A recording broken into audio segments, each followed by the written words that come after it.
Welcome to Nobody's Muses. This is Rachel. We're so glad to have you back again. Hi, Crystal. Hi. I'm so happy to see you. I'm happy to see you, friend. It's always good that we have this appointment with each other every week to see each other and to talk. I know, I think we've seen each other more in 2023 than we did like for 10 years. Probably so. Well, we are here to talk about track 5 of Daisy Jones and the Six, the Amazon original series based on the book by Taylor Jenkins Reid. And we are having so much fun and diving into this show and talking about all things Daisy Jones, all things music, all things the time periods. So we are just super excited about it. If you are listening to this podcast, hopefully you're either watching us on YouTube or you are listening on your favorite podcast stream, but you can find us there, Nobody's Muses. You can also check us out on Instagram. Nobody's Muses is our handle there on Instagram, and we would love to hear from you. You can email us at nobodysmuses@gmail.com, but please feel free to reach out if you have any thoughts, any ideas.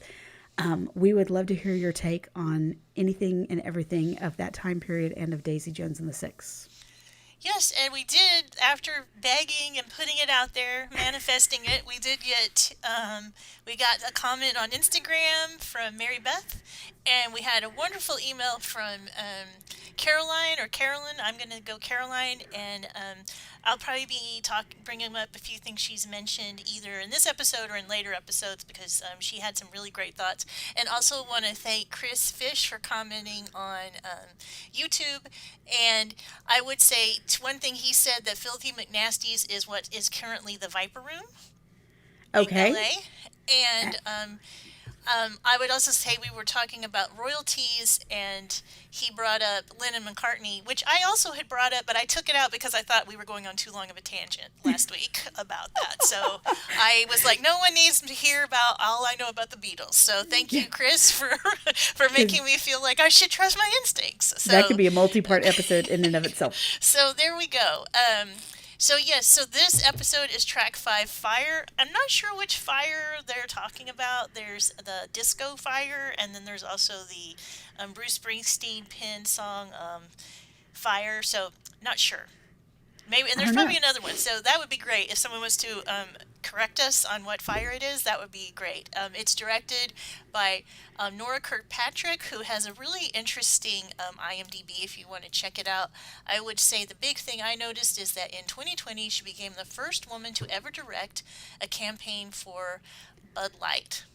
Cool. But she's a writer, credited as a writer on this show, and she wrote episodes for The Office, and also Greek, which is was a Freeform or ABC Family show. ABC Family, one of those. So overall thoughts. What do you think of this episode? I think we're at a great place as far as we know. The first 3 episodes were released together. Episode 3 or track 3 was a big culmination. And so now we're building up to another big point. And I think this is a great, we're getting the story moving along, and we're focusing in on what I think for those of us that are in this for the music, as much as we are in it for the story, I think we're focusing on the music in this episode, which is kind of cool. So yeah. I'm a fan.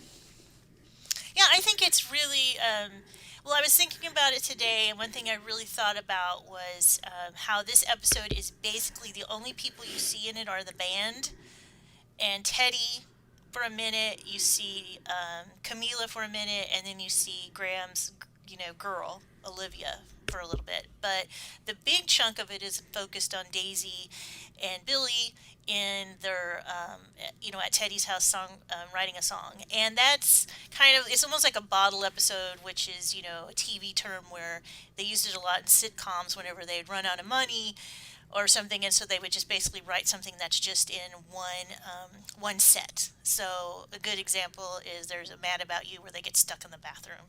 I remember that There's episode. lots of stuck in the elevator episodes, those kinds of things.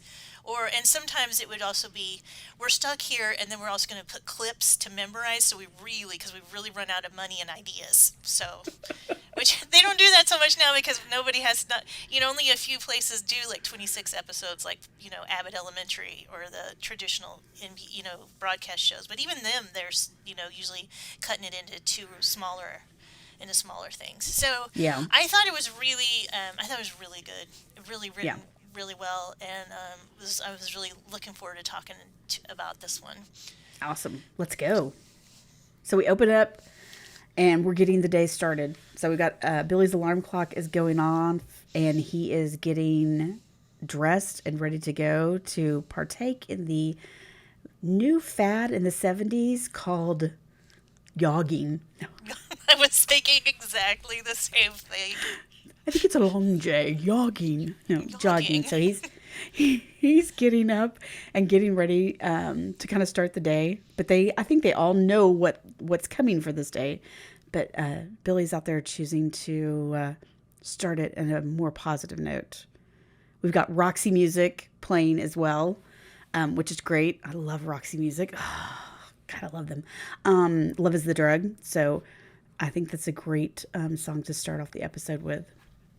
Isn't What do you it a think? weird, like when you hear that, you're like, wait, how is that in the 70s? Like, Yeah, it's kind that's of this. weird how there's, like, how, like, a lot of times, like, like, the 80s didn't really end until, like, 92 or 93, in a way, like, culturally, but then it's also, like, things also start early because you hear, like, Roxy music, and it's the mid-70s, but it's just straight up sounds so, like, what we define 80s music as. Well, and I did not even realize that. I mean, as much as I love Roxy music, I didn't realize that they were around in the 70s. I automatically apply them as being one of those great 80s bands that I listen to. So obviously, I'm not as good of a fan as I thought I was. But so, what do you think about the concept? So Billy's getting up and he's jogging. And so, and we know, where he is. He's, fighting through, staying sober. Do you think he has exchanged one addiction for another? Absolutely. Yeah. I mean, I think he's absolutely. I mean, I would call him, and I mean, look, I'm not in recovery. I've been around a lot of people in recovery, and had very frank conversations with them. Was in a relationship with someone in recovery, and my feeling is he's kind of a dry drunk. And I think this will come. We'll talk about it even more. Is that he's not drinking and doing drugs, but he's still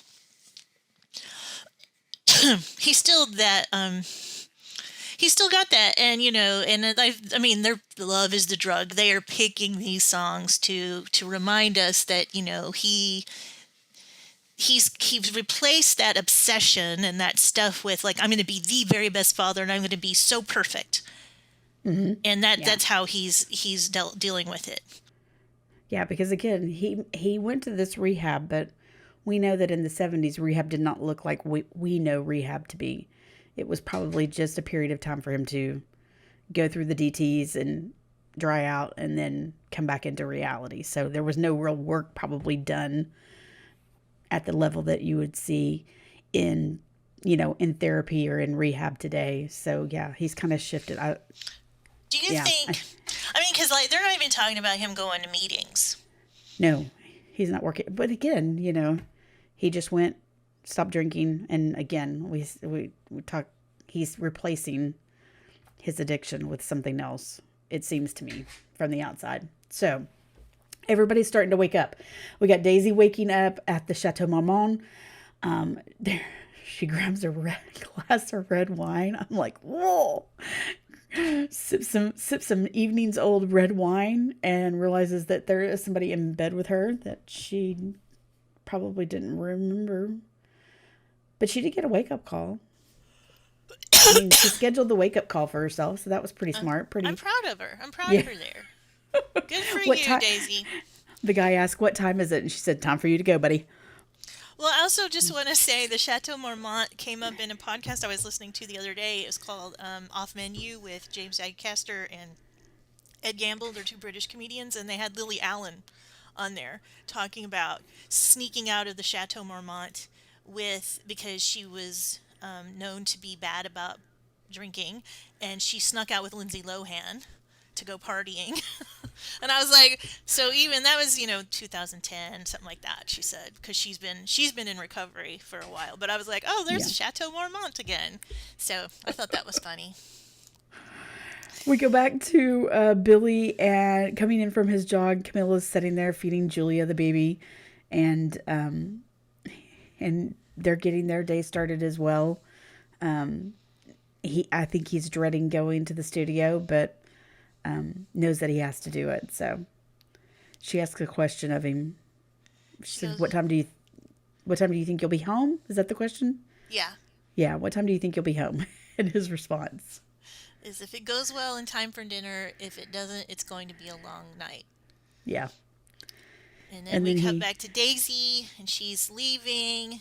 She grabs a gift basket at the hotel pool. Well, first she grabs the bottle, and then she decides to grab the whole basket. yeah. But I think this is something about the way she was raised. I think there is still, we continue to see these glimpses of Daisy being raised in privilege, because this is the second time she's shown up somewhere and did not show up empty-handed. Yep. She shows up with some kind of gift for the host. Yep. And so I think that shows us kind of shows us kind of her privilege and what she was brought up around. So. And it looks like she actually got there on time, but it's interesting how she's always in a cab. Because, in the book, she's got her white Mustang or Thunderbird. She has a nice car. She had I think she's a Mercedes. Mercedes, yeah. Yeah. So, maybe they're just trying Well, to. maybe she's high and Yeah, that doesn't stop anybody in the 70s. no. But they were trying to, maybe they did have the car in like the first couple. Well, remember she wrecked. Wait a second. I'm trying to remember where we're at as far as she had it in some of the early episodes, because she had that sweet 380 SL Yeah. Convertible. So Maybe but she set it aside. She gets there, but immediately is pops a pill, takes a swig of champagne, and then the big key comes on, and it's November 9th, 1975. So that's where we're at. I would like to remark the car that Billy was sitting in and waiting for her was a convertible Mustang, and it was super pretty. Yeah. Super pretty car. And he looked very flabbergasted when he saw her step out. He kind of had that, oh God, this is going to be a really long day, because she immediately, again, like you said, comes out of the cab with an open bottle of champagne, pops a pill, swigs it down, and grabs her fruit basket. And here we are, 1975. Yeah. And then Daisy walks into the studio and says, I made breakfast, with her basket. In 1997, Karen says, we didn't really know what to expect. Can you imagine? No. And then as Daisy is walking in, Warren comments to Eddie about Daisy's legs and how they are distracting, and Karen gives her a welcoming hug. And while this is all going on, Warren's like, oh, look at her legs. Daisy's no dummy, and she hears what she says, and so she goes to Warren and says, Warren, right? It's not my job to not turn you on, right? And once again, loving Eddie's the lines for Daisy. And like the best is Eddie's face there. I mean, Warren's like, "Well, I do now," and Eddie was just like, "What?" I mean, it's a great line, and that is, I mean, in the book, Karen and Hirsch, they talk about they both acknowledge that they have a conflict about that, because Karen was very much, I'm going to wear turtlenecks, I'm not going to dress sexy, I want to be taken seriously as a musician. If I dress sexy like a girl, people aren't going to take me seriously. Mm-hmm. And I mean, that's a big part of like the comedy scene. I've listened to women comedians talk about, especially like improv, that they felt like if they wanted, they couldn't lean into the, well, I like to dress cute thing. And, right. And now they're like, screw that. I'm going to dress where I want. I don't want to just wear Converse and jeans. But that was very much, especially like our generation, the Tina Feys, Amy Poehler's, like it was like desexualize yourself. Well, yeah, we had to be one of the guys. Right. We had to to go around going, I I mainly get along with men. Most of my friends are men, and say that stuff and not know how messed up that was. So So then Billy gathers everybody together, Oh, Dad's going to and give a speech. he starts talking, and he said, he's like, and thank you for being here and doing this with us, Daisy. And it's very patronizing, Yeah. and it's very much let's make sure you're an outsider. Yeah, you're the guest here. Yeah. You're not a part of, even though they had all made the decision to have Daisy join the band, there was a conscious decision to have her join the band. And yet we have to treat her, we have to treat her as though she's not a member. She's a guest at this activity, Well, at yeah, this recording. he's trying to set the boundaries right now. Like, I'm still the boss. You might be here, but I'm still the boss. Right. And she immediately jumps in with her red journal, ready to start talking about song ideas.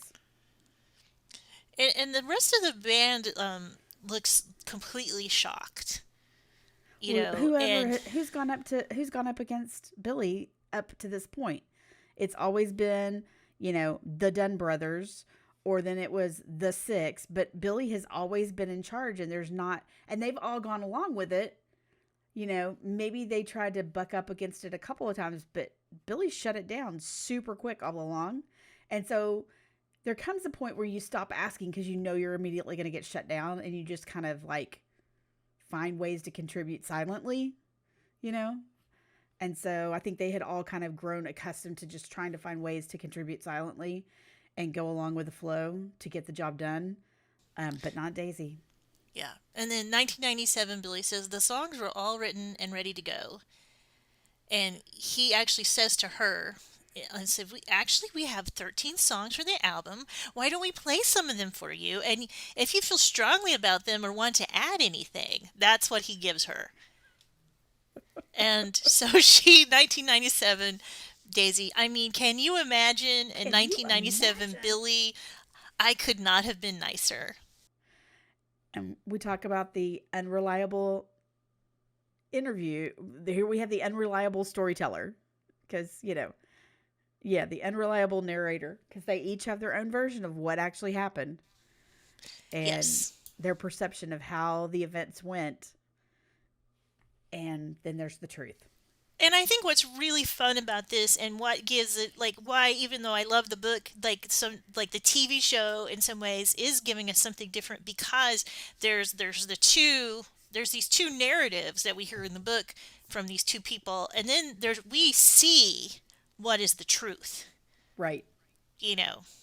And Yeah. we see it like, Actually you know, happened. yeah. So we can come up with our opinions on what truly happened instead of just relying upon two very unreliable narrators. Right. And so Oh, the next part is just cracks me up. She's talking about, oh, let's guess. Let's guess what your songs are about. They're about your wife and the rain. and like literally the band like stops like they're playing freeze tag. They're like, What did she say? yeah, and then in 1997, Warren, he just smiles. Just a shot of him smiling. In 1997, Eddie cracks up and says, "I think it was called She's the Storm. Seriously."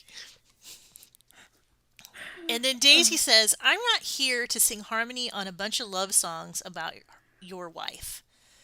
And I feel like he's got a very good job at clinching and like the veins in his neck just like show up and Again, you know. Sam Claflin with I think we see this throughout this Oh episode. yeah. Not saying a word, but we can read every emotion in his physical self, in his face, in just his entire body. He is acting without saying a single word in multiple scenes of this episode. But yeah, he was not even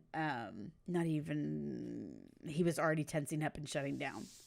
Yeah, and Daisy says, I mean, if we're in a band, the album has to be just as much mine and just as much yours and just as much Karen's, Graham's, Warren's, and that guy's. And she points over at Eddie. She doesn't She even know just his kind of like name.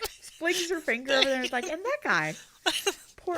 Poor Eddie, the bass And player. then They always kind of get forgotten. 1997, Eddie was like, she was saying things I'd been saying since 1969. Yep. So, and she continues, like she's just kind of like she was last week when, or the week before, whenever they're talking about honeycomb. Like she just starts rattling off things. She says, shouldn't least we at least to talk about a direction? Is there a concept? And then by opening this, then Karen, who I think, Karen is brave and has been wanting to say things, and she, I mean, Billy kind of listens to her, and so she's like, I'd like to help arrange some of the, she has some ideas about arrangements, and then Eddie, he wants to, do his own. Eddie talks about this. Well, you read it. Eddie says, Wait a second, hold on, I gotta find this. Um, yeah, and he's like, I think this should be a rock and roll record. Like some of the songs are sounding like pop songs, like Sonny and Cher shit. and like this during this time, Graham's in the Gotta background going, going no, no shh, doing the shh, shh, throat shh. slash Yes, ixnay on that. But I think what's interesting is she comes into this with this whole idea of, are we going to talk about a concept? Do we have a direction? And she has never recorded before. right. Like when they did Honeycomb, look at us now. That was her first time in a recording studio. So she's already understanding coming into this and probably naively thought that she was coming into something at ground zero and was going to be a part of building it up when it was already really established. And as Billy told her, they already had songs written, so we just needed her to insert herself on harmonies is basically all he was really looking for at that point. But that quickly took a left turn Well, and it's when just we like, insert yeah, it's Daisy like into it.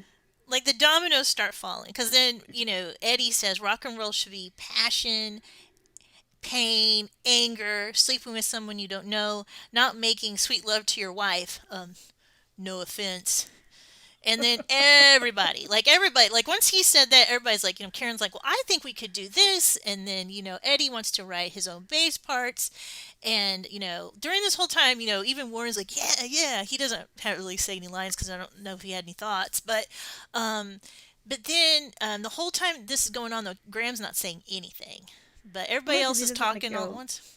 he doesn't want to go up against his brother. I mean, that's his brother. But I do think that Daisy has given them all by stepping in here and very naively thinking she's going to have a part in developing this album. I think it was a very naive approach, but she opened the door for the rest of them to feel comfortable in saying what they thought the album should look like and sound like, and where they could interject more into it, and where they could impact the sound. That they probably could have found ways to do it, but again, it's that quiet way of kind of doing your own thing without having to go up against Billy. But Graham's always gonna go with the side of his brother, which is understandable. Well, and I don't know if it was naive of her to think that. I think when he said, I want you to join the band, he didn't say, I want you to be the vocalist in our band. Like, she'd already contributed on that song. Right. So, I think it's, she doesn't know how to read the room. I think she didn't realize. And also, like, I'm wondering where all these songs for this album were written, when. And, like, the band seemed like they knew it too. So, I don't know. I thought that was interesting. So, they're all just da la la la talking, and then There's Teddy a comes whole lot of in, bickering going on. and Teddy's like, "You guys are acting like a bunch of kindergartners. What are you doing?" And he tells Billy and Daisy, "Get out of here and go write something." And he says, "Get the fuck out of here because I've got shit to do." And I would just say, maybe he should have had them go write some stuff before that, before you book very expensive studio time. Just saying. I have Probably so. notes. Teddy, I have notes. That's one. Um, but it's really funny because as he comes in and yells at everybody, it's kind of like whenever your brothers and sisters get in trouble and you get your way, and that's Daisy's got this grin on her face because she's won. Because Right, because we're not he's going going to with have the to. 13. Yeah, we're not Right. automatically going with the 13. We're going to have to take some time and write. And Yeah. so she's going to have an impact. Yeah. She kind of gets her way. And then Eddie says, "What about us?" And Teddy says, I could care less. I could care less. I'm their poor, Those I mean, guys. I mean, look, I feel like Eddie has. If you're a person who holds a grudge and builds up grievances, he does kind of have some legit things. He sure. really does. Yeah. You know. He gets cast aside a lot. Yeah, and I mean, I'd still go back to. I don't think he was that bad. No, when he sang? No, I No. think no. I mean, I don't think he's Billy, but Anyway, so then we're outside of Sound City, which is a shot that we see in the open, and really cool iconic shot with the big Sound City font. And then Billy says, "Where should we go?" And she says, "Apple Pan." And he's like, "Seriously? It's 10 in the morning." And she's like, "I'm hungry." And I looked it up, and that place is still around. Eat at 10 o'clock in the morning? Why wouldn't you want to eat at 10 o'clock in the morning? Like, maybe she hadn't had breakfast yet. I would always want to eat at 10 o'clock in the morning. I know, Maybe right? he was just thinking it was because it's like a burger place, maybe? Or maybe it's a place, it's like, or you only go at night, like at Waffle House. But you did research. Yeah, and you found. It's still there. It's still open. There. Looks like it's pretty darn good. Excellent. So then they're in the car, and... Beautiful Mustang. Yeah, and... She turns on the radio, and I'm sorry, but you don't turn on somebody else's radio. Nope. The driver controls the controls. That is a rule. It is set in stone. It is documented. Yes. It is well-preserved rule that passengers do not control the stereo in the car. You can ask, and you might be denied. Exactly. No, but don't, that is I hate that. That is a hard and fast rule. So, she turns it on, he turns it off. She turns it on again, he turns it off. This goes on several times. And what's the song we're hearing this entire time? It's Barry Manilow's Could It Be Magic? Which is... it is very cheesy, and it's very, I think, a good choice of song because, like, in a way, is what... Billy has been writing very different from this. Yeah. Is it? No. I mean, it could. We've already had these conversations about all these love songs, but yeah. So they're arguing, and she says, "Well, it's a good song," and he's like, "Well, it's my fucking car." So. I respect to Billy. Respect to Billy. On that one, yes, she was totally in the wrong. Yep. You won't change my mind on that one. So at Apple Pan, and I like it, it's this little tiny place with the big counters, and she orders 2 hickory burgers, fries, and a drink. And Billy's like, "You don't need to order for me." And she said, "Good, I didn't." So then he orders the same thing. But that's just such a classic joke. There's a Mary Tyler Moore where they're at a bar and Lou orders 2 whiskeys, and she's like, "Oh, I don't really drink whiskey." "Well, it's not for you." So, or no, actually he says 2 whiskeys, and she goes, and then he's like, "What are you having?" That's what he does. I love that. And he says, look, no good is going to come out of us fighting all the time. And then she says, "How do you know that? No one ever stands up to you." And like, I think about that, and I'm like, well, like, think about, like, has Camila even ever stood up to him? Really? I mean, she set parameters. Yeah. But definitely nobody in the band. I mean, Graham never has, and Eddie just likes to talk about it behind his back. Eddie's very seldom willing to just straight up say what he thinks, or when he does, they just ignore him. Right. But to her point, she also, I think one of the things that she's talking about is when she says, "How do you know that?" There, sometimes conflict, especially, kind of a chemistry tension between two people, that can create really great things. And I think if you think about really strong writing dynamics in music, I mean, if you want to go back and think of, there's this comparison constantly between Fleetwood Mac and Daisy Jones and the Six, what the conflict and tension could have been at points between Buckingham and Nix as they were writing some of the things that they put together, or just even anyone else, because we know that during the Rumors album, it was not just about Buckingham. It was not just about Lindsey Buckingham and Stevie Nicks' relationship falling apart. There were other members of the band at that time whose relationships were falling apart. All of the relationships. Yes. John and Christine McVie, Mick Fleetwood's wife was divorcing him. Yeah. Yes. So the tension, sometimes in that tension you can get good stuff. But again, like she said, nobody ever stands up to you. But So I would also say, maybe, Billy, this is why you drank too much instead, because you never really faced conflicts. You have to address those things. Well, and I think he talks about that later in this episode. Yeah. So he talks about that. So she's on a roll again.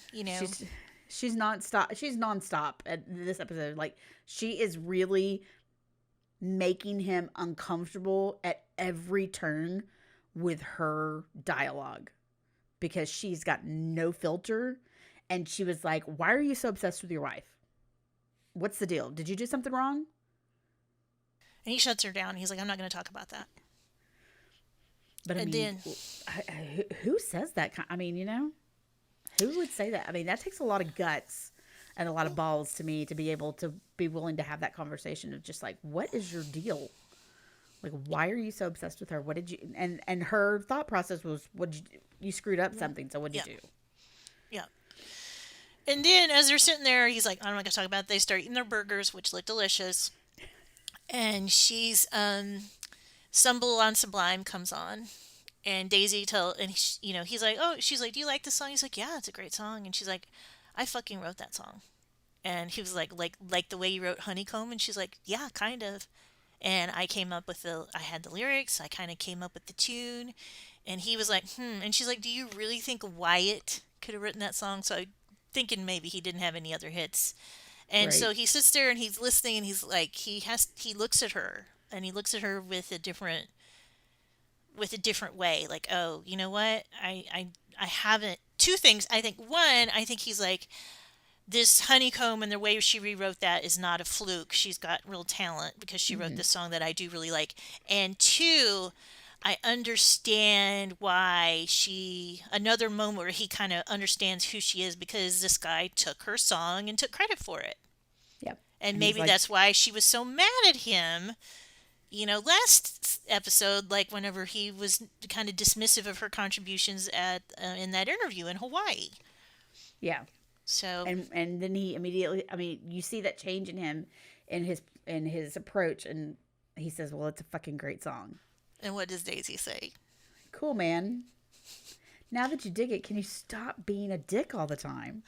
and I mean, I get it, because again, we see this dynamic change in this a small shift, and where he's like, "Oh, okay, she's got something." And it's like, "Okay, so now that you actually like something that I've done, and you'll admit that you like this song, now you want to start being nice to me. So could you please stop being a dick to me now that you can see that I can actually write music? I can actually write lyrics. Could you just stop being a dick to me?" Yeah. Is it too much to ask? So there we cut to kind of the other little storyline of this episode is Graham is waxing his surfboard. He's getting ready to go to the beach, and then Warren and Eddie are going to go see Rollerball again, a classic Rollerball with the great James Caan. 1975. Yes, it's kind of a battle to the death kind of dystopian world kind of thing. I think I've seen it. Of I don't roller remember derby. that well. Yeah, it's like roller derby. Yeah. There was I used to kind of get these two confused in my head, which is crazy. But Skate Town USA and this. Skate Town USA is like gangs and stuff, right? Yeah, and I can't remember. But and then there's the other one, Renegades. All of those came out kind of at the same time. Yeah, Renegades. Because Skate Town was Patrick Swayze. But he was in Renegades too. Yeah. Yeah. Yeah. So there was a whole era of roller skating movies that we could probably do an entire episode on, because I could probably do some of the choreography from the roller skating But anyway, Yeah, I'm getting totally off and track. definitely Rollerball is the original. It's 1975, and it is Yeah. definitely It's like a Mad Max on skates. yes, it says in the not too distant future, wars will no longer exist, but there will be Rollerball. God, can we get to that? Can we get to that point in time? I think they tried to do a remake of this. I will bet you eventually there'll be one of the streaming services will do a series on it. You But know, can we not just reboot get it. to that point in time where we just like have dance offs or something instead of like arguing? Let's have a dance off. That'd Anyways. be great. So, so, Karen's out there and she's like, "Oh, I'll go to the beach with you. I've got nothing else to do." And Graham's like, "Okay." And then they're on the porch and she kind of walks up to him. She's like, "Are we good?" And he goes, "Of course we are. We're great." And and I'm going to talk about this more probably in another episode. But the music in the background while this is going on, this whole conversation and these next couple of scenes is a song called "Baby" by Starchild. And there's not a whole lot about them. It's kind of like last week's Faustus, but they are a Texas band, so that's kind of cool. From what I could tell, I think they're from Houston.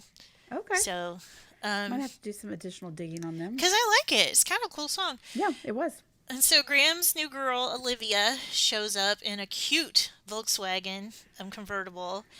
And Karen's not ready for this. She thought they were just going, so Yeah, she's like, she was taken "Oh, by surprise. Oh, I'll just stay." And he was like, "Come on, don't be weird." And he just looks so cute there. Oh my gosh, so cute. And so Karen gets in with him, and then we cut back to, and well, what do you think about this? Like, why do you think Karen decided to go? I don't. I mean, I think she just went to go hang out. That's what I think. I don't think her intentions was anything more than that. I think she went to hang out, but then Well, when we can talk Olivia, about. Olivia showed up being there, and like we said, she wasn't prepared for that, so she didn't want to be a third wheel. Like she didn't want to infringe upon their date. So I think that's why she kind of got. I probably would have. I would have too. I would have Yeah, been like, I would have done the "Oh, same I thing. didn't know. I don't want to interrupt your date." Like, Right. Exactly. And he's like, "Don't be weird." I just love it. Don't be weird. It's so cute. So there we are. Daisy and Billy are outside of Teddy's house, and he's like, "Whose house is this?" And she says, "What? You've never been here before?" And he says, "Why do I feel like we're breaking the law?" And she's like, "It's not very rock and roll, Billy." And while she's doing this, she's looking for She's keys. digging in the rock flower bed thing, trying to find the extra key. Which this house, I need to do some research to find out like where this house gorgeous. is and like So gorgeous. some history behind it, because Yeah. as you and I are both big fans of the mid-century modern era of architecture and stuff. Oh my God, that house was so gorgeous. Oh, everything about it, every detail, the cabinets, the built-ins, it was all just again, they keep the aesthetic going. Yep. Ugh, So sorry. so Daisy finds the key and they walk in and she heads straight for the bar and you hear Billy kind of scoff. He goes, He does. and then as they're walking in, Billy finally realizes that it's Teddy's house. He's looking at all these pictures. He sees a photo of Billy with Chuck. I'm pretty sure it's Chuck Berry. Yeah, it's Chuck Berry. And I couldn't quite make out any of the other photos, but That for was the sure only one I Chuck can make Berry. out. And I mean, if you're Billy, I think I'd be a little hurt. Like this is a guy who kind of says he loves me. He's my father figure, and this is my first time to be at his house. And so I don't know. I would get a little butthurt about that. So Billy he's pulls out his guitar. He starts playing the first chords of "Let Me Down Easy," and he's like, "Oh, this is a riff that not Warren, that Graham's been messing around with." He asks like, "What's your process?" And it's really, I found it funny because it's almost like he's, again, where she's a guest in his process. So, what is your process? Well, Billy, do you really have a process? Because in the show itself, okay, in the show itself, we know the book is different, but in the show itself, they've put out one album. The the Six put out an album. Okay. So acting like you're so well versed in this universe, um, it's just really kind of, he was kind of being an a-hole again. I'm just like, dude, you're not some lauded, long-running songwriter. So to sit there and act so pretentious as to what is your process? How do you do Yeah. this? Shut up. Shut the fuck up, dude. I'm just like, God.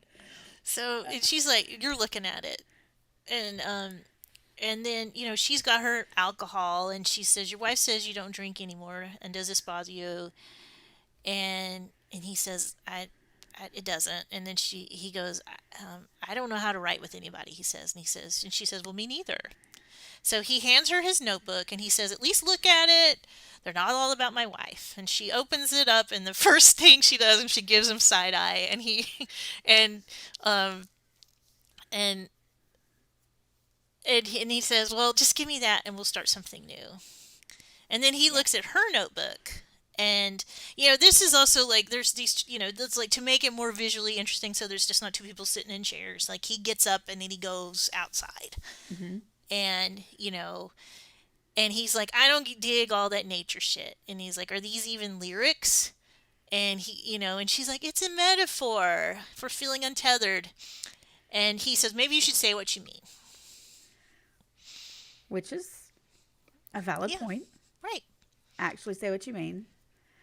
Instead of, yeah, hiding behind all of the pretty metaphors that she's coming up with of kites and, Yeah, I mean, she wants to laugh at Billy and talk about how, his songs are about the rain and his wife. Well, she's not doing any better with kites and right. all of that stuff. And I would also say, because she immediately, claps back and is like, well, I can say what I mean, and I think you're a shedhead. How's that? And now he smiles and laughs, but also, like, neither of them really want to hear, neither of them want notes. Like, let's face Right. it. They're both very defensive about their work. And I mean, come on, that's, generally creative. And he actually says, though, she's like, how's that? And he's like, well, that's better, actually. Like, at least you're being, Yeah, at least you're being honest yeah, and being direct, which, she doesn't normally have a problem with being direct, no. but in Well, the and I think songwriting, it's more about, I think also I mean, Daisy really wants, she wants people to, she wants to be given credit and for being smart and being something more than pretty. So, like, that's to me part of why she's probably using more lofty words and things like that, is because she wants to, I'm smart. Look at me, right. I'm smart, So he starts playing the riff again, and she says, "Hey, play that riff again." And so he's playing it over and over, and he closes his eyes. And we just see him; she's out of frame, and then we hear the splash as she's in the pool. And he's like, "Are we taking a break?" And she's like, "No, we're writing." And then there's this long close up of Billy, and he's like scratching his ear, and you know what's going on here? Like, what is he thinking? I mean, I feel like he's not mad. Well, I think he feels awkward that he is a married man and there's this young woman in her panties and a tank top with obviously no bra on swimming around in the water, and that's making him very uncomfortable. Um, that was my first thought, is that her doing that made him extremely uncomfortable as a married man. So I don't know if that's the case, but yeah, again, we have somebody, he has a process, a way that he writes, and she doesn't follow that, and she's not going to follow that. So if he wants to do this, he's going to have to bend a little with his process and adapt a little bit to be able to have some kind of cohesive, relationship in this time span. We go back, we kind of cut back to our other story, of Warren, or of Graham and Olivia at the beach, and they're kind of hanging out. Olivia's talking to Karen, and Olivia says, I think it's just really cool that you're like a woman and you're in a band. And they start talking a little bit more, and Olivia, Karen's trying to find out like what she likes and what she's into and things like that. And she's like, "Oh, I really like Barry Manilow." Well, also, I like, look, I mean, I can be very judgmental. I've tried to be a better person as I've gotten older, but when someone's like, I just like all kinds of music. Oh, really? Really? Just everything. I just like it all. And I'm But like, I do. oh, I have musical ADHD. I'll listen to I get it, anything. but come on, you can't tell me. So, and then the one you feel passionate enough to mention is Barry Manilow. Yeah, well, I that right there. And Now, I mean, I will judge you for your musical taste. I oh, I will mean, too. I will totally judge people I mean, by their musical taste. I'm And straight up Rob from High Fidelity when it comes to that. but yeah, but if you're gonna dig and like somebody asks you like what is your favorite band, and you come up and say Barry Manilow at that time period, I would completely judge you. I would Yes. completely judge you I mean, I'm not saying because I'm not going to be mean to you or not going to be your friend, but I am going to be like, you no, have but shit taste in I'm music. gonna have some impressions about you that Yeah, may not I'm gonna completely be accurate. I'm gonna tell you like Brett, I can tell you the equivalent, like what your favorite movie is. That It's episode probably of Love Story. that episode of The Office where they're like playing like Desert Island and they talk about their favorite movies that they would take and the one uh oh, Amy, I can't even remember her name now. She was just on there for a couple of episodes. She said Legally Blonde. And it just, yeah, they had Yeah, already, it was, anyway, I yeah, digress. I watched that. And Karen says you're pretty, kind of. Super dismissive. Yeah, and Olivia goes, yeah, I was Miss Teen Arizona. And then, but she's like, well, what do you do now? And she's like, oh, well, I'm going to UCLA, and I'm pre med. So Karen has to kind of readjust her view of this Yeah. woman. And she's pre And med psychiatry. yeah, psychiatry. And and then Karen's like, why are you into Graham? And if Is or it the like, is it rock the and groupie? Is it yeah, the is it the groupie rock and roll thing? is it the rock and roll fantasy kind of thing? And Olivia's just really, he's just a really nice guy. And that's true. I And don't Karen's disagree like, with that. okay. And then Olivia goes, and he's sexy as hell. And Karen's like, is he? And as they start maybe going to talk about dive deeper into that, um, Graham walks up and he's like, who wants to surf? And Olivia's like, I'm not getting in that dirty water. And Karen's like, I'll do it. So she decides um, to do that. And then, But do you think so there's something about the fact that, I mean, we've already had his attempt to kiss her and she kind of like rejected it. She's she's just not getting, or up until this point, she just doesn't seem to be getting the point that, Warren is like a guy. Graham I is. mean, Graham is like a guy and I mean, like she, I guess, just sees him like as her bandmate and doesn't see him separate as his own person and being like a man. But maybe now we're starting to Yeah, I have kind of some see thoughts something. as I'll go into my thoughts more as we progress through this episode. All right. So then we're back at Teddy's, and Daisy. Of course, Daisy no boundaries. Somehow she's gone into Teddy's closet and gotten out a dress shirt. That is such a sexy look, though. She looks gorgeous. In the oversized men's shirt and denim Yes, shorts. I oh know. yes, so pretty. And she's playing Iko Iko by the Dixie Cups. It's one of his records. And she's drinking, checking out his cars while Billy's like working. So there are two different processes happening Mhm. here. And then Billy walks in and sees her dancing by the record player, and he looks at her, and I don't think he knows what to think. I think he's like, oh my god, she's sexy as hell.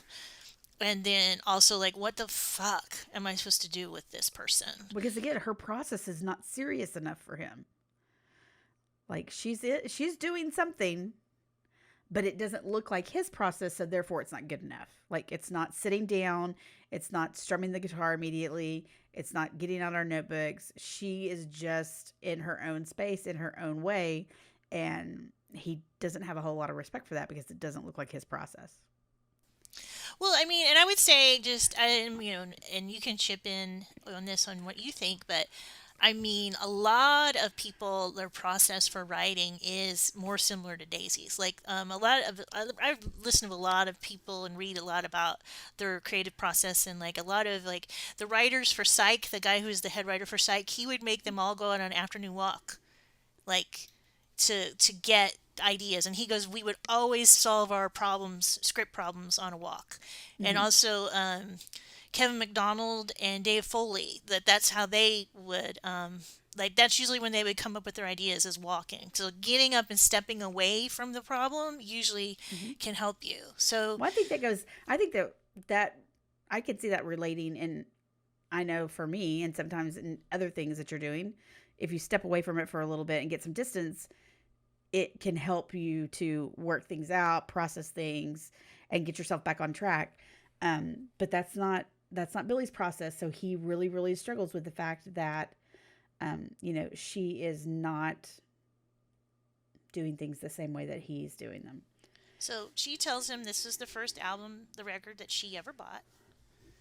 And then she's like, "Oh, I bet you bought something really cool." And he's like, "No, I brought How Much Is That Doggy in the Window?" She starts naming off these bands like the Everly Yeah. Brothers, Fats Domino, and he's like, "No, how much is that doggy in the window?" So, do you remember the first album you ever purchased with your own money? Okay, with there's two, I would say there's two things. I don't know. One, So, the first album you ever like remember listening to, and then the first album you well, remember purchasing with your own money. okay. Well, the first one that I picked it out for me. Right. Not with my Yes. own money, but I picked it out, was Mm-hmm. Sesame Street Fever, Nice. which was That was a which great album it's I loved it so much because I knew because Grover was on the cover. it looks just like it looks just like the Saturday Night Fever album, except Grover is on the cover. Bert, Ernie, and Cookie Monster are the Bee Gees, and then the inside it has the little dance moves like shots, just kind of like John Travolta's. So that was the first one that I like. That you wanted. Somebody got you that you Yes, wanted. and then when I was in sixth grade, I got a Gold Star Jam box, and with my own like money, I got Thriller, Michael Jackson's Nice. Thriller, and Very good. I mean, I just had weird taste as a kid. Like I listened to the Grease soundtrack a lot. I was like really into Oh, a lot. soundtracks, like the Star Wars soundtrack. I wasn't really like, and so much of my albums were like very much influenced by my brother and sister. So like Right. I knew all the words to Foreigner 4. That I know Mm-hmm. all those songs. I know Billy Joel's The Stranger, like Donna Summer's the one that has Bad Girls. Yep. But I didn't really pick any of those out myself. They were just Yeah, they were their albums. yeah. Right. Yeah, So but yeah, totally. Thriller was mine. That Yeah, was that mine. you purchased. Yeah. So I remember the first album that I got that I probably got it as like a Christmas present was Sean Cassidy. So it wasn't the first album, Do Run Run. It was the second album, the white cover, and he's like in the white cardigan. I can't remember. I can't remember the name of that one. And that was like first grade. I remember that vividly. It was first grade. And then the first album I can remember purchasing, like I'd gotten birthday money or something.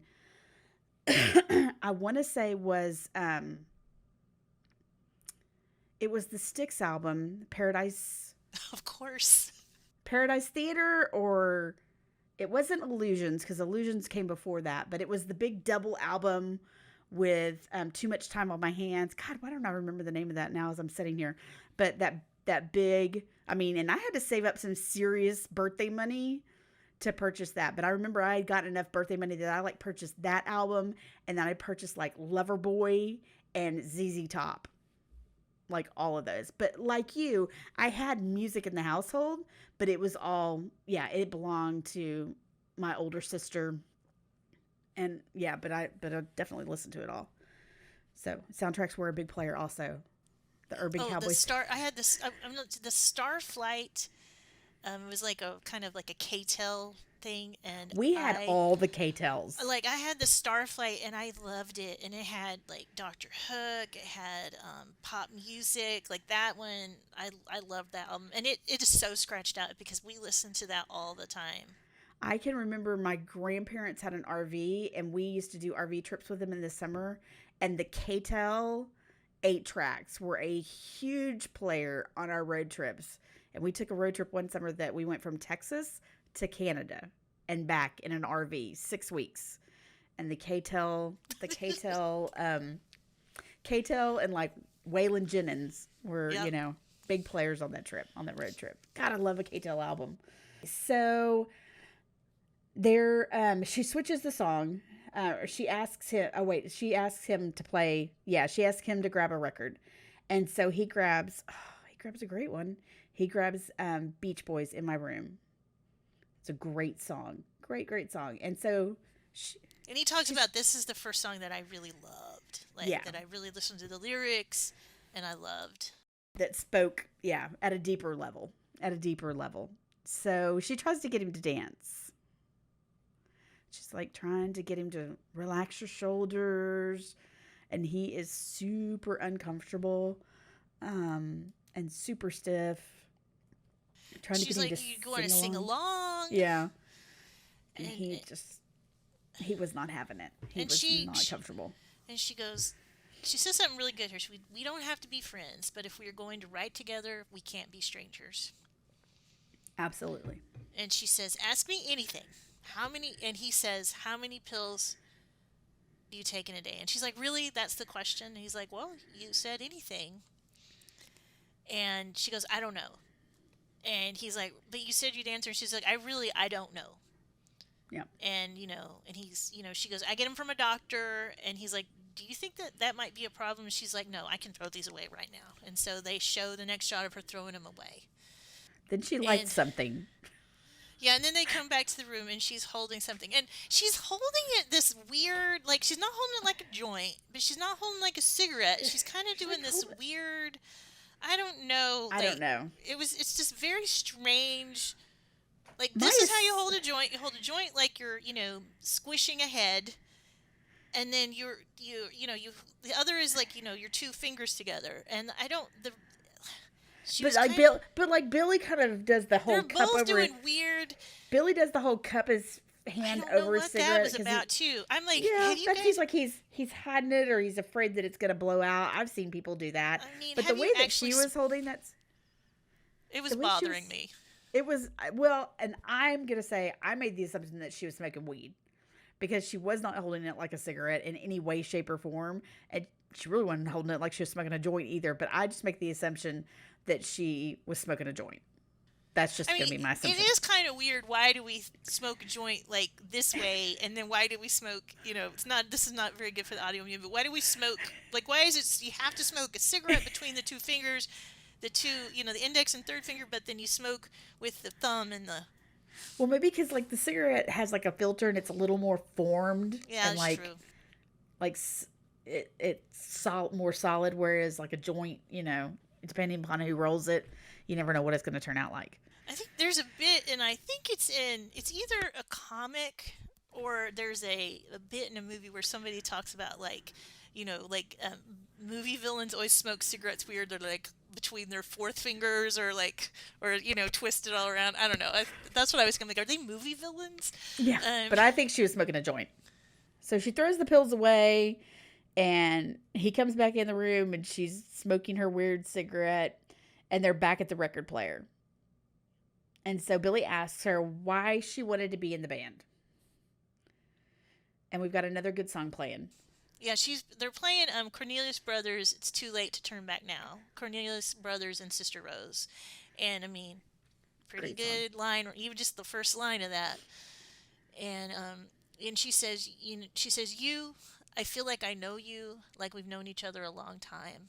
And like at this point, they're standing. He's like halfway across the room from her. Like and it's a big room. It's very. Yeah. They're sitting very But far apart. she very quickly and easily responded to that when he said, "Why did you want to join the band?" Without hesitation, she said, "You." Well, and you know what I think is interesting? She didn't say your talent. Nope. She didn't say, "Oh, I feel like we could write great music together." Like that's not what she said. Nope. She said, "You." And like he looks scared. Yeah. Yep. Because that to me holds a lot of pressure when the sole reason is simply one individual. That holds a lot of pressure. And you can see, I mean, he is just so tense through all of this. She says one more, or it's my turn. And then he asks her, "How did you really cut her hand?" And she's like, "Oh, I really did. I broke into my parents' house." And then she told him a full story that they had moved away. Without telling her. And so he's sitting down on the fireplace now, man. And then she comes and sits, and he's like, "That's the saddest." And he goes, like, I think it's weird they say each other's name a lot. They're like, I don't go now, Rachel. And there's a lot of them saying each other's names in this. I noticed it earlier in this episode, and he's like, "Jesus, Daisy, that may be the saddest funky thing I ever heard." And she says, "Well, Billy, life is full of a lot of sad things, and when I'm sad, I take pills. What do you do?" And she sits down next to him. So now they're next to each other. So they're like this. They're revealing things to themselves, and they're physically coming together closer. And he says, "That's what I used to do." And she goes, "Well, what do you do now?" And he goes, "I guess I just feel it." And she goes, "Well, that's the saddest thing I have ever heard." And then she kind of has this moment and she realizes this is a big deal. I think she says, "You write songs about who you wish you were, not who you are. What if you didn't do that? What if you wrote songs about the guy who isn't good all the time, the guy who lets people down, the guy who maybe wants things that he shouldn't?" And Billy says, "Who would want to hear about that?" And who would want to hear a song about that? Who would want to hear that? And she says, "I would. Everybody would." And she's spot on. Yes. She's spot on. Well, I mean, it's really scary how well she knows him. Yeah. Because, well, I mean, but think about music and the way, again, not everybody is like you and I. But again, the emotional connection that we get with music, the emotional connection that we get to songs, we get there through, yes, the music itself, but we also get there through the lyrics. And we have to be able to relate to those lyrics. And, it's great to have a pop song that makes you happy, but there is something to be said for a song that can I don't know, for me, there's something to be said for a song that can gut me and bring out that kind of emotion. It's kind of like a book too. Like, I like to read books that have happy endings and things like that, but if there is something in a book that can make me connect emotionally with characters, that to me, I don't know. Sometimes you just need an ugly cry. Sometimes you just need an ugly cry, and certain songs will allow me to do that. So yeah, but yeah, she's getting to know exactly who he is, and that scares him that he sees that. So okay, now we're gonna flip, and we're gonna go back to Graham and Karen, right? So Karen, where are they? They're out in the. They're out in the ocean. That's yeah, right. So They're out in the ocean. And I was trying to figure out how they shot some of that. So she's kind of nagging Olivia, like, "Oh, she's nice," and Graham's like, "Well, she's like, well, what do you guys talk about?" And Graham's like, "Well, don't be like that." And she's like, "No, I just really want to know." No, And she didn't really want to know. She yeah, wanted to be judgy. and he was like, he's like, she goes, she's a big Barry Manilow fan, and like, he's shook. That shook him. Like, he's like, "Oh no." That almost ended it right there for him. Yeah. But then he goes, "I love that he did this. Well, we don't do a lot of talking." And then she's like, "Oh, okay." And he's like, "Because of all the sex we're having." And I'm like, "Good for you, Graham." So then we cut back to Daisy and Billy, and this really nice montage of them writing, working together, talking about things. And then we going get back and forth in the lyrics. That doesn't work. Yeah. There's just this process that organically comes around and starts pulling together as they get through this. In So yeah, 1997, Daisy, she goes, we went back and forth on it for hours, and she looks at that, she's looking back at that memory very fondly. very fondly. Yeah. And then 1997, Billy, it's quite a feeling when it works.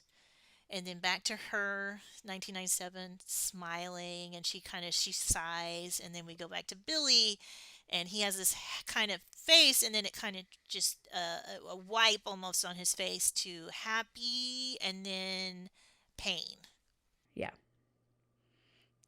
Or yeah, pain or like he's putting up that mask again to the narrator to not I think a little bit totally. of both. Yeah, a Yeah, little bit of both. Yeah. yeah. Um, and then we go back to Graham and Karen and Livia, and they're talking about Barry Manilow. And Graham says he didn't even write the song because they're talking about I write the songs. And I'm going to be honest, I didn't know that. I thought Barry Manilow wrote that song. But you know who wrote that song? I looked it up, but tell me. Bruce Johnston from the Beach Boys wrote that song. Oh, how funny. I know, right? But that is kind of funny that, you're thinking about, I write the songs that make the whole world sing, and you didn't even fucking write the song, dude. I mean, but is it maybe better for him to do that? Because it's not like, sometimes like I feel like Billy Joel and Piano Man, like, I'm like, okay, dude, I get it. We get it. You get You're it. from New York and you play the piano. We get it. So, but they're giving Olivia a hard time, and they're like, well, "Why do you like it?" And she's like, "I just do.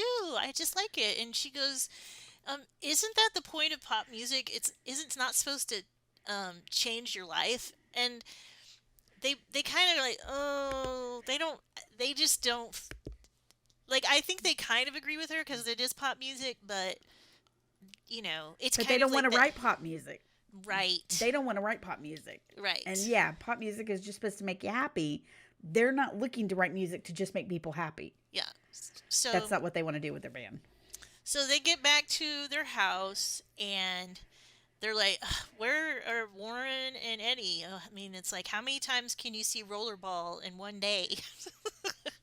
And then there's this whole little thing where Karen's like, walk me back to the house. And Graham's like, why? And she's just like, walk me back in. And Olivia's like, yeah, just walk her back in. And then There's been a lot of break-ins around here. as soon as they walk in, she just, grabs him. And, Pounces on him. And pounces on him. And you know what? I don't think this is a good look for Karen. No. So I have two things that I'll bring up right here. One, I would just say this is a little bit from personal experience that there was someone that that didn't look at like that. And then when I saw them with someone else, I was like, maybe I should have looked at them like that. So I think maybe that's a little bit of Karen.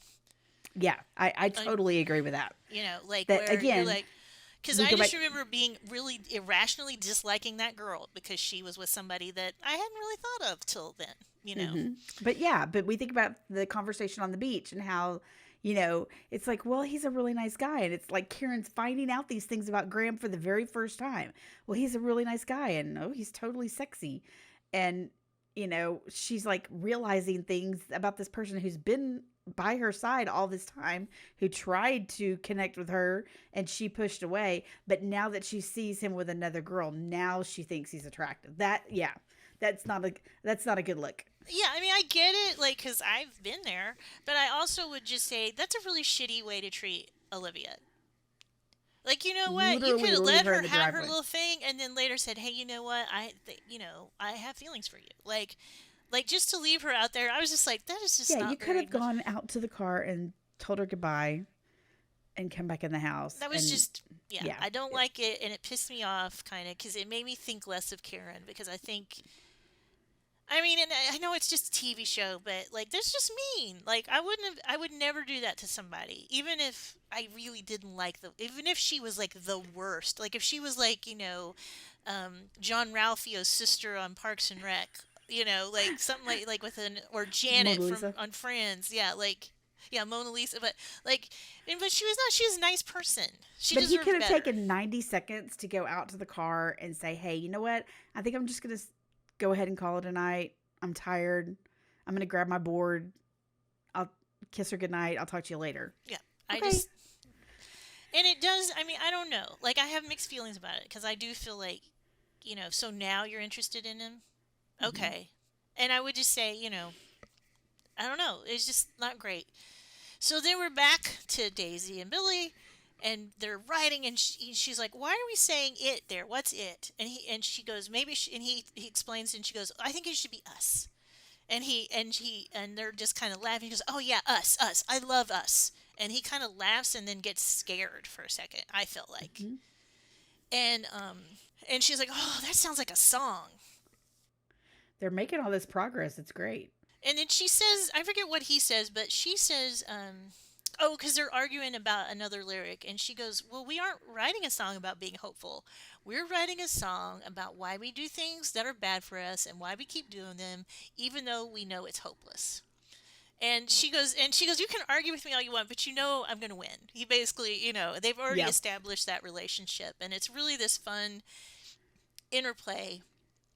And then he says, and Man, he's and kind he of, just, oh, he like not, this was rough. This was rough. This was rough because he said, man, somebody really did a number on you. I was wrong about you. I never thought you were so broken. I, I don't need somebody telling me that. look, she gives it out, where all the things that she says to him earlier. I know, but ouch. No, ouch is true, but I think Ouch. she doesn't understand. Like, well, as we go on, we'll see. And she But storms out of the room. she She did really, not like like, her being, face just yeah, falls. And I mean, like, the idea of being broken yeah. is pretty sad. She goes out to Teddy's garage, which Hmm. reminds me of, Jay Leno's garage. I'm just teasing. He's got and lots of cars. and it looks, yeah, I wish I knew all the different cars. I don't know enough about cars to. I know. Particularly I wanted to know what the red car they were sitting in Yeah, if was. anybody knows that, our three commenters, if they can tell us, it would be Or really cool. I'll go back and watch the scene I'm again going because to I can't figure it out. manifest it that we're going to have Yeah, 10 somebody comments send us an next email. week. Send us an email. nobodiesmuses@gmail.com. Yeah, Let come us on. know what the cars were in Teddy's garage. We'd like to know. He comes back, he follows her there, and he's like, sits down. And it also kind of reminds me of 16 Candles when they're sitting in the car. Yes. But doesn't he So, kind of walk through the house first looking yeah, he for her? looks for her. He looks for Yeah. her. He's looking We for get her some in the more house and he gets out to the kick-ass. garage and finds her. Yeah, and he says, I'm sorry. We're more alike than we thought. My dad left without a forwarding address. He says he was 8. And Caroline pointed this out for me. Because he says he's 8, and then that Graham is Graham. 4. Why do we keep doing that? Graham is 4, so there's a 4-year difference. So thank you, Caroline, for pointing that out. And he says, I try not to think about him too much, but I'm pretty sure everything I do is to try to make him regret it. I can appreciate that attitude. I can appreciate the attitude of, okay, just watch. I'm going to do things in spite. I'm going to do things in spite of what you did to prove you wrong. I can relate to that. What about, let's look at Daisy. What is Daisy? Daisy is, this from the beginning has wanted someone to tell her she's talented, was someone to give her credit. Goes back to her family. Yeah. And I would, another thing that Caroline pointed out is that when in the first episode when Daisy's mother is reading her lyrics, her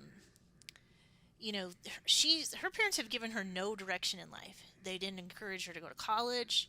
She's not working, so she didn't have any direction until she started writing lyrics. Mm.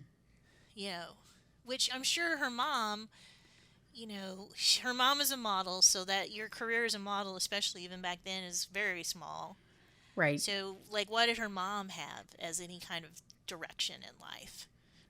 Daisy tells him, well, I'm not broken. And Billy says, me neither. But the whole time that he's sitting there and talking to her in the car, the first shot, she's turned away and she stays turned away. But you can see a tear in the corner of her eye.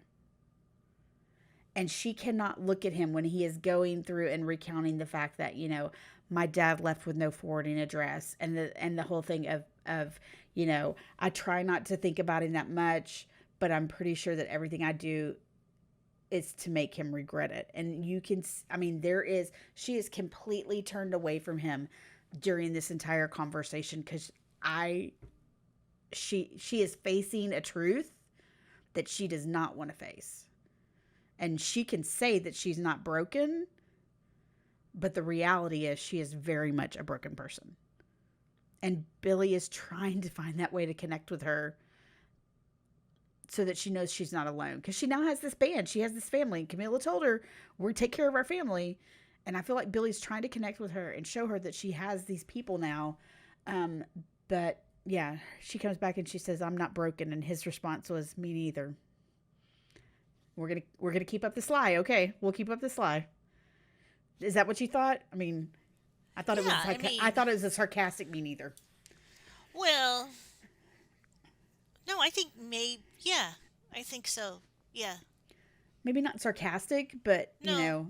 But you know what I mean. Like, I'm gonna let you. Yeah, we'll continue. I'm gonna let you continue this fantasy. I'm gonna let you continue absolutely. this fantasy that you're not broken.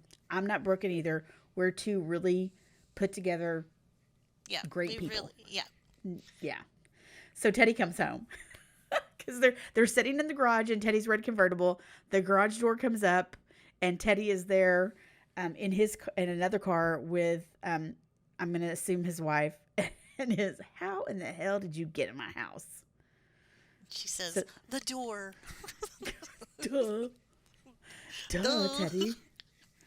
All right, so we flip back over to Karen and Graham making out on the couch. So my question is, okay, did they do it and then she put her monokini back on? Or did they not ever actually get to the doing it? Are they just dry humping? Maybe. I don't know if they actually got to the doing it part, but there was a heavy makeout session that was continuing on the couch, and then... I mean, she was pulling pants off, and they were headed toward the bedroom, and then I'm like, really, you're putting the monokini back on? Good point. Good point. But they put clothes back on. But yeah, you're right. Why would I go back and put that whole thing on? Just throw a t-shirt on. Valid point. Very good point. Okay, but Warren and Eddie walk back in with their popcorn from the movie theater. That also cracked me up, because I'm like, when have you ever brought the popcorn home from the movie theater? Well... And it's the little tiny 1970s size bag, not like the giant gallon, barrel that we get now at the movie theater. But but it added something, because he was just snacking on the popcorn, walking in, and they're trying to like write their clothes up and maybe hide a boner. I don't know, but they're trying to, the phone is ringing as they are coming in, like. And I love how they're like, no, they don't answer. And so Eddie answers it. And you can tell from that side of the conversation that it's Teddy, and he wants them to come in very back serious to the studio. So. Okay. Sure, I understand. We're on our way. And so we're heading back to the studio. And then Daisy and Billy, they are back at Sound City. Daisy and Billy, you can hear them. You don't really see them, but you hear them laughing and chatting it up like they're old friends. And then everybody comes in, and it's really cute, because they were like, hey, what's up? And they were like, hey, you know that riff? They go to Graham, you know that riff? And he's like, yeah. He's like, you wrote something to it? And he looks so happy. And they just look so, and they're also like kind of like, what has happened here? Now they're friends and laughing. They walked in like it was almost like they caught him. Yes, like they had just caught Graham and Karen almost. Yes. They have this look about them like, what did we just walk in on? Did we just catch something? Because there's a little bit of something going on there, and I think Graham kind of picks up on it. Yes.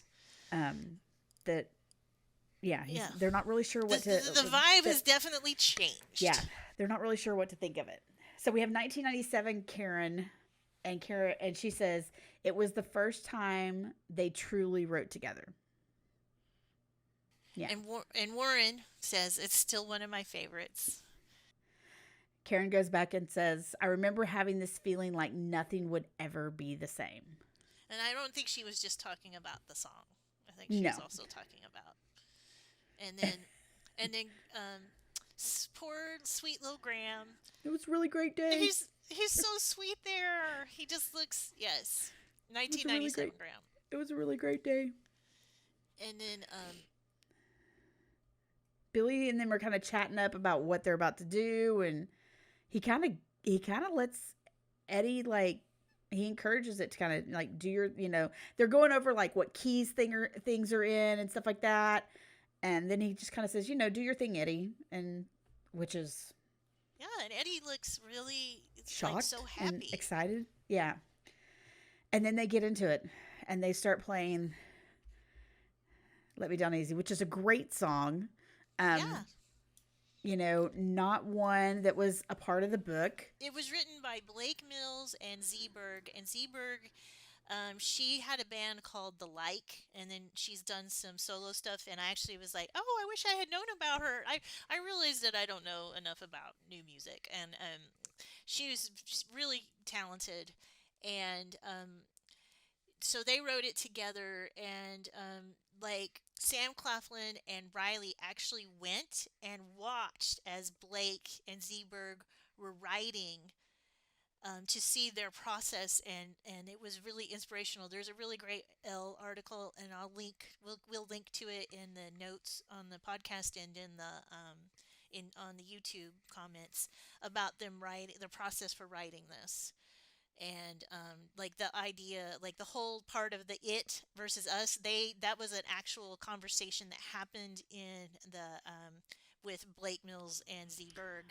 And Super so cool. yeah.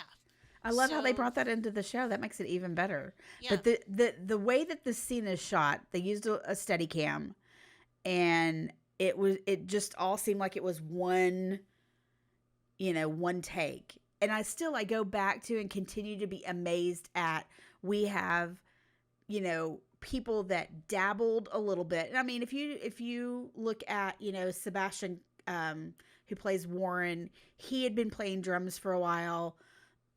um, you know, so your drums, your bass, and your guitar, those guys came into the show having played music. But still, to see them like in the studio and playing as they're recording this, I just thought was super cool. And again, the way it was shot with the Steadicam, it just looked like it was all one giant Yeah. take. There are like lots of long shots. There's several cuts in it, but they do a really good job. Like, they cut to Teddy. They have a really great shot of where they kind of show Graham playing guitar. Then he looks over at Karen, and she's smiling, and it's just like this great build up. Really great. They know how to end an episode on this. So, and you know and I think we'll do a little more deep dive into the lyrics later, because we're already, of course, way too long. But But we have 1997 Eddie saying it left room for everybody to contribute. Daisy did that for us, which we talked about earlier. And then we have 1997 Karen saying it was obvious that they made each other better until, of course, they didn't. Dun dun dun. right, and so then they get done with this song, and they're like, it's like, and Teddy's like, "That's the take. This is good."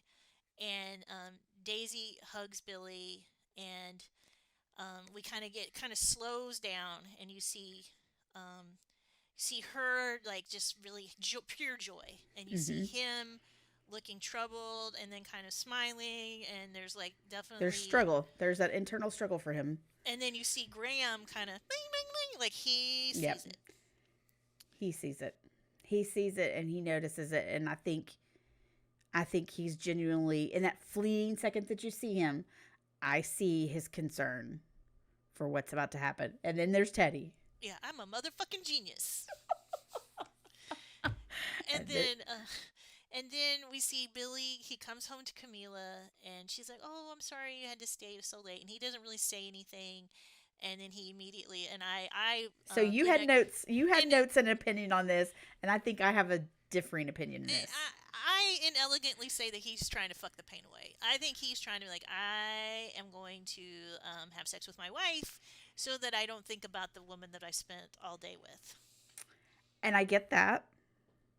But then I also think from the side of he has so much adrenaline and energy in him that he needs, that even after singing the song and getting the take and it was perfect and they left, he is still on this high and he is hyped up and he needs a release. And so he finds that release in Camilla. But I mean, I think either one could work. Yeah, yeah. It was a pretty good scene.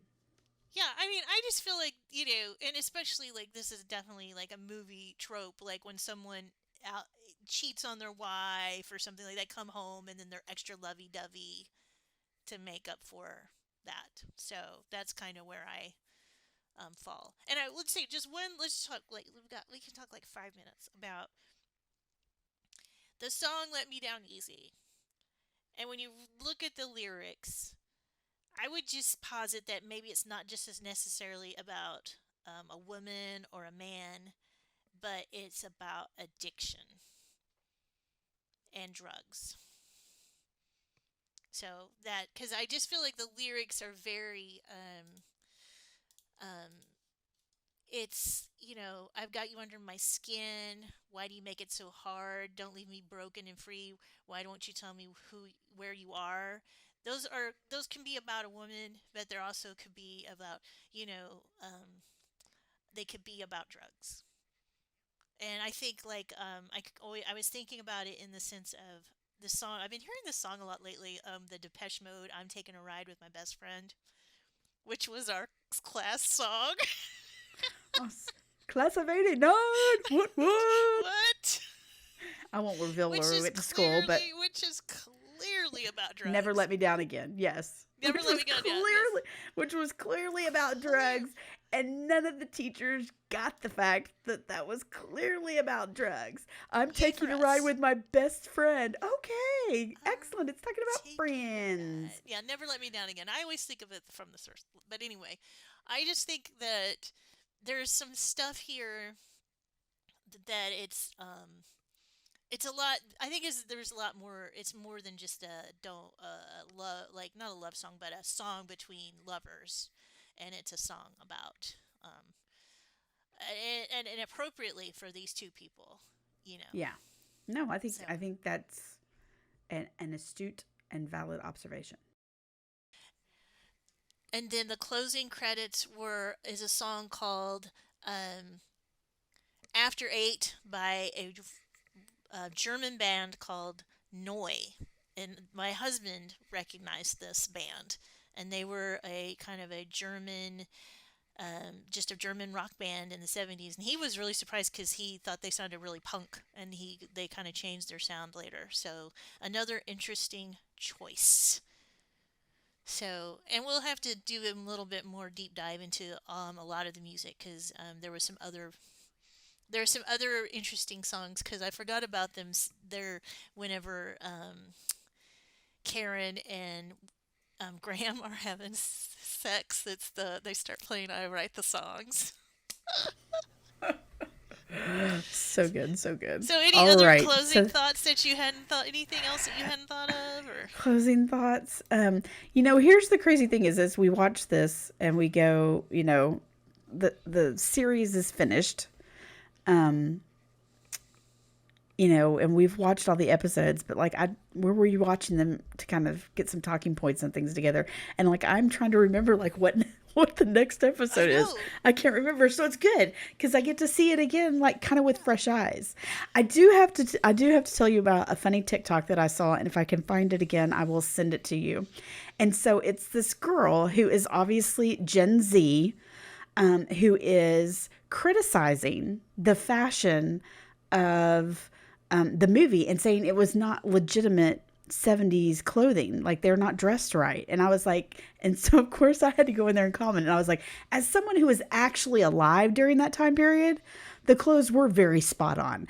Now, are we seeing leisure suits? No, we're not seeing leisure suits because this vibe of people did not wear leisure suits. What was she saying? she had some really hideous looking catalog stuff that I'm like, no, that, yes, you would have seen the high school cheerleader wearing that outfit, that double knit pantsuit. But No. of that time period, I was like, girl, child, you're old. Just I'm old enough to be your mama. Sit just down. go watch the midnight specials. Watch Linda Ronstadt. Watch that's what those they're not wearing leisure suits. Yeah, and I made that comment, and there were several other people that made a very similar comment of, It's as funny. someone, as a member of the Gen X Council who was actually alive during that time period, you're wrong. You don't know what you're talking about. Sit down. Yeah. So So, but here we are. We're closing out this episode. Thanks for being here with us. And again, you can watch us on YouTube at Nobody's Muses. You can email us at nobodiesmuses@gmail. We are on Instagram at Nobody's Muses. We appreciate the follows. If you could give us a subscribe and a like and share it with your friends, we'd love to have everybody else join us and catch up and continue on this journey with us as we dive into everything Daisy Jones and the Six. yes. All right. Awesome. That's it. Bye. Okay. Bye.